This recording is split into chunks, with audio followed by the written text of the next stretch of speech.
Tiga prajurit kerangka hancur berkeping-keping di awal pertempuran. Melihat apa yang terjadi, Cheng Yu segera menyadari kenyataan yang mencengangkan. Seorang penyihir level 50 mampu menghabisi prajurit kerangkanya sendiri dengan sekali serang. Di saat yang bersamaan, bos pos terdepan mulai mengembangkan sayapnya yang besar dan megah, siap melancarkan serangan yang lebih menakutkan.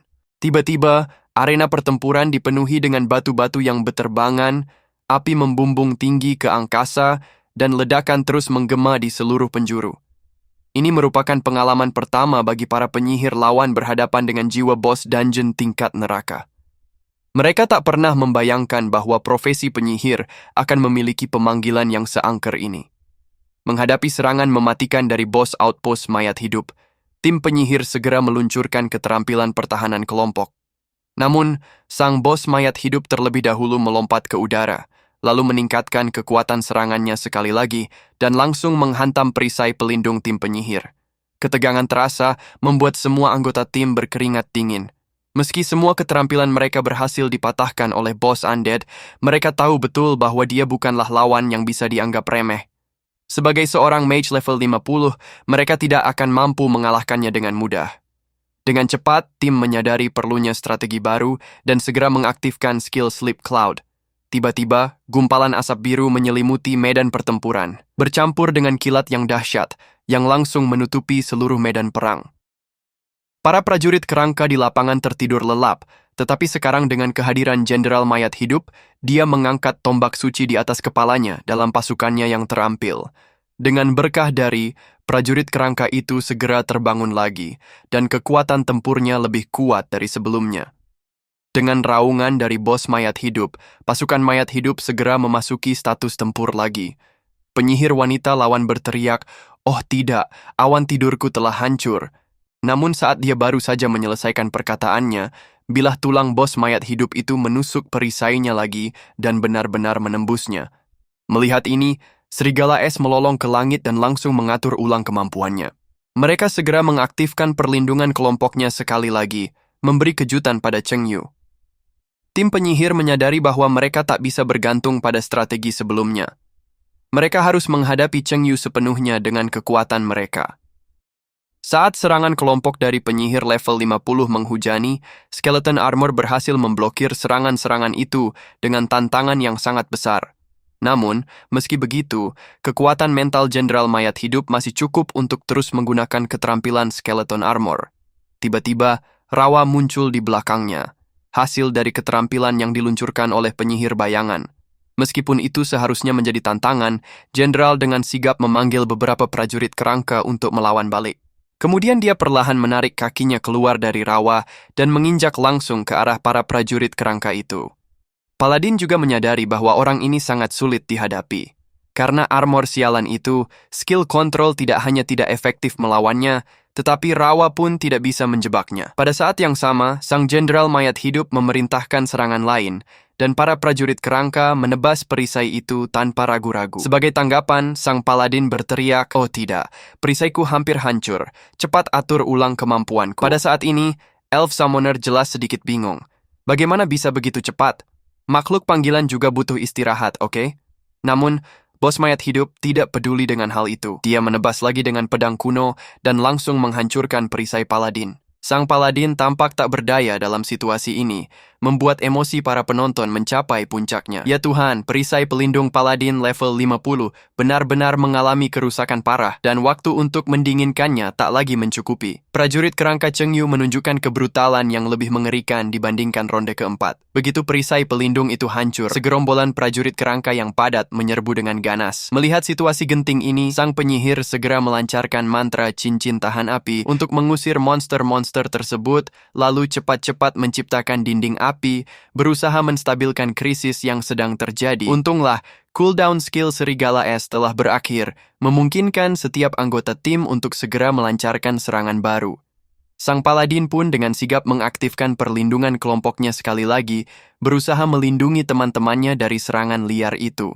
Memberi tanda bahwa serangan yang lebih mengerikan akan segera datang, hal ini mengejutkan para anggota tim paladin. Sang paladin, terjebak dalam kebingungan, bertanya-tanya tentang strategi Cheng Yu, tetapi sudah terlambat.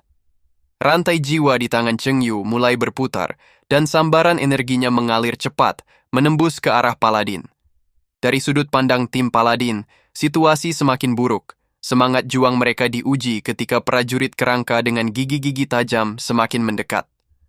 Dalam sekejap, serigala es yang baru bangkit kembali kini dibunuh seketika. Serangan bertubi-tubi itu mengganggu fokus Paladin, memaksanya untuk mempertahankan posisi dengan keras. Jeritan untuk bertahan bergaung di telinganya. Baru saja, Cheng Yu merasakan bahwa kesehatan makhluk pemanggil level 50 seharusnya jauh lebih tinggi dibandingkan tim penyihir. Tiba-tiba, ledakan dahsyat mengguncang udara, bahkan batu-batu besar di sekitarnya berterbangan akibat gelombang yang mengamuk. Para penyihir dari tim penyihir terbang seolah menguap di tempat, lenyap dalam sekejap. Di tengah kekacauan ini, Su Sheng yang berada di lapangan ternganga, terperangah oleh pemandangan yang tak terduga. Keterampilan macam apa ini? Penonton terdiam. Situasi tiba-tiba menjadi tegang saat sebuah ledakan mengguncang arena. Dalam sekejap, asap menyelimuti lapangan, menciptakan bayangan misterius. Ketika kabut itu menghilang, seorang paladin perempuan muncul. Langkahnya tegas dan penuh percaya diri. Di hadapannya, Undead Leopard menggeram, dikelilingi oleh ratusan skeleton warrior yang siap menyerang. Paladin itu memasang wajah percaya diri meski hatinya bergetar. Dia tahu situasi ini sangat berbahaya, tetapi harapan tidak pudar. Ia menegakkan perisainya, meski hancur dalam proses. Dengan suara tegas, Paladin berkata, "Tak ada yang perlu dikhawatirkan. Dengan keyakinan dan keberanian, kita bisa mengatasi ini." Senyum pahit terlihat di wajahnya, tetapi dia tidak mundur. Saat Paladin itu berhadapan dengan Undead Leopard, arena bergetar oleh suara sorakan penonton. Wasit mengumumkan, Cheng Yu memenangkan ronde kelima. Tiba-tiba, terdengar sorak-sorai hangat di arena. "Dewa Cheng Yu luar biasa, Dewa Cheng Yu perkasa, akan ada keselamatan bagi kita di masa depan." Ning Yi bahkan melompat kegirangan. Ini terlalu menarik. Pertarungan ini mungkin akan tercatat dalam sejarah kekaisaran ilahi. Pada saat yang sama, pembawa acara muncul lagi dan berkata, "Anak muda, kamu telah tampil dengan sangat baik, dan inilah hadiah yang pantas kamu terima." Mendengar ini, Cheng Yu membungkuk padanya dan bertanya kepada Bai Shen apakah ada ronde ke-6 dan apakah dia harus melanjutkannya. Bai Shen memberi isyarat bahwa sudah waktunya untuk berhenti karena dia unggul. Tampaknya ini adalah yang terbaik yang bisa dia lakukan.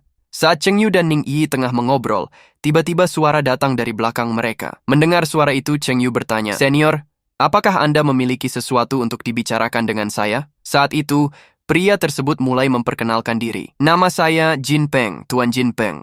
Salah satu dari 12 anggota Dewan Kekaisaran." Cheng Yu merasa bingung dan bertanya, "Jadi Tuan Jin Peng, apa yang bisa saya lakukan untuk Anda?" Jin Peng tersenyum dan menjawab, "Kamu adalah murid Akademi Xiajing dan peraih nilai tertinggi nasional tahun ini, kan? Kebetulan saya juga seorang profesor tamu di Akademi Xiajing dan seorang penyihir. Saya ingin tahu, apakah kamu bersedia menjadi muridku?" Mendengar ini, Sister Tauzi terkejut. Sepertinya Tuan Jin Peng ingin mengangkat Cheng Yu menjadi muridnya. Dengan sopan, Cheng Yu memberi hormat dan berkata, "Terima kasih atas kebaikanmu, Master Jin Peng, tetapi saya sudah memiliki guru."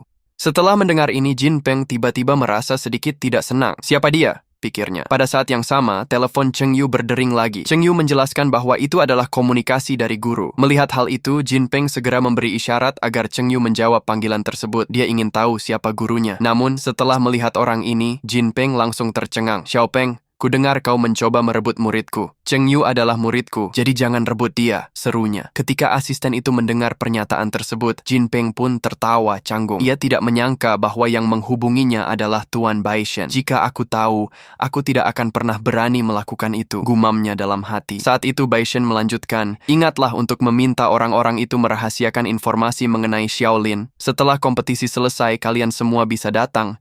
Saya yakin kalian semua tahu apa yang ingin Old Monk dan saya diskusikan dengan kalian." "Oke, Dewa Putih," jawab Jin Peng sambil berusaha menyesuaikan diri dengan situasi yang tiba-tiba berubah ini. Pada saat itu, Bai Shen mengingatkannya, "Kamu telah menjadi pusat perhatian selama beberapa hari ini. Kembalilah lebih awal, aku punya tugas baru untukmu." Setelah itu, mereka bersiap-siap untuk bangun dan kembali ke Akademi Xiajing. Begitu tiba di asrama, Cheng Yu langsung bermeditasi, lalu meneguk obat ajaib itu dalam sekali teguk. Seketika, atribut 4 dimensinya meningkat sebanyak 200 poin, dan kekuatannya pun meningkat pesat. Sudah waktunya untuk pergi menemui Bai Shen, pikirnya dengan semangat. Kemudian setelah tiba di tempat Bai Shen, Shen. Cheng Yu dengan hormat menyerahkan secangkir teh kepada Bai Shen. Kamu tampil sangat baik kali ini, kata Old Meng. Apalagi tidak ada seorang pun yang mampu menyelesaikan tantangan 5 ronde tersebut.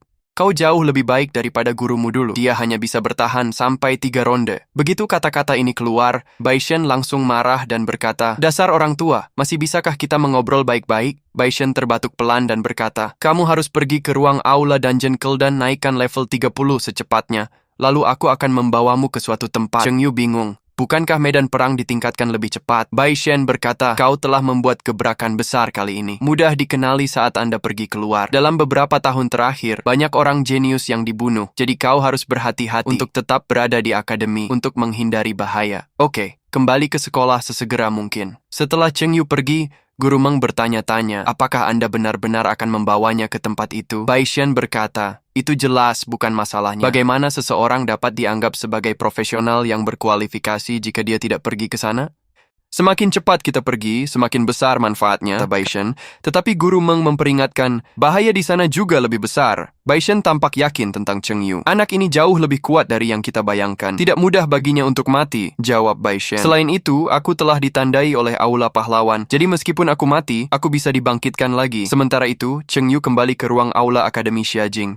Cheng Yu menarik perhatian orang lain begitu dia kembali ke akademi. Lihat Master Cheng Yu yang kembali. Dia benar-benar panutan bagi kita untuk belajar. Ku dengar pemain hebat itu langsung meraih tempat kelima di turnamen tantangan. Aku benar-benar menyelesaikan dungeon dengan sosok legendaris dewa masa depan ini. Sungguh menarik untuk sekadar memikirkannya, bukan? Anda hanya perlu membayar orang lain untuk membawa Anda ke tempat penyalonan. Setelah mendengar ini, Cheng Yu menyadari bahwa kekhawatiran Bai Shen benar. Dia memang telah menarik perhatian yang terlalu banyak. Begitu memasuki ruangan, ia segera bertemu dengan mantan teman sekelasnya, baik senior maupun junior. Dungeon mana yang akan kamu selesaikan kali ini? Apa kamu butuh rekomendasi dari saya? Harganya sangat terjangkau, tanya salah satu seniornya. Tanpa mengucapkan sepatah kata pun, Cheng Yu mengambil 100 poinnya. Atas rekomendasi senior tersebut, ia memilih Istana Dewa Api, sebuah salinan level 32 yang tersedia dalam 2 tingkat kesulitan, normal dan nightmare. Rekor waktu tercepat untuk menyelesaikan salinan ini adalah 8 jam, 32 menit, dan 15 detik. Melihat catatan waktu ini, Cheng Yu tak bisa menahan rasa ingin tahunya. Mengapa bisa memakan waktu 8 jam untuk menyelesaikan salinan yang terlihat biasa saja? Tanyanya. Saya mendengar hal itu dari seniorku, jawab teman sekelasnya.